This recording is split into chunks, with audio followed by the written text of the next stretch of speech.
نماز کیوں نہیں پڑھتے؟ کہتے کپڑے نہیں پاک۔ آؤ پھر ہوٹل پہ کھانا کھانے چلے تو کہتا میں ذرا بدل کے آیا۔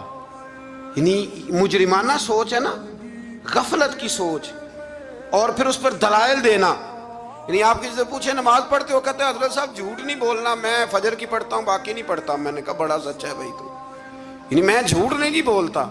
خدا کے بندے اتنی ڈھٹائی سے تو بات کر رہا ہے۔ اور ایک بات آپ کو بڑی ذمہ داری سے عرض کرنے لگا ہوں، ذرا میری بات کو سمجھنا۔ اگر آپ 4 دن مسلسل گھر نہ جائیں، آپ کی بیوی شور کرتی ہے کہ نہیں کرتی؟ یہ ویسے بھی غیر اخلاقی بات ہے، آپ کی ذمہ داری نہیں ہے آپ کا گھر، تو 4 دن مسلسل آپ باہر رہیں بغیر کسی وجہ کے تو شور اٹھتا ہے کہ نہیں؟ اگر ابا جی آپ کے رہتے ہیں نا سعودی عرب میں تو وہاں بھی فون چلا جائے گا۔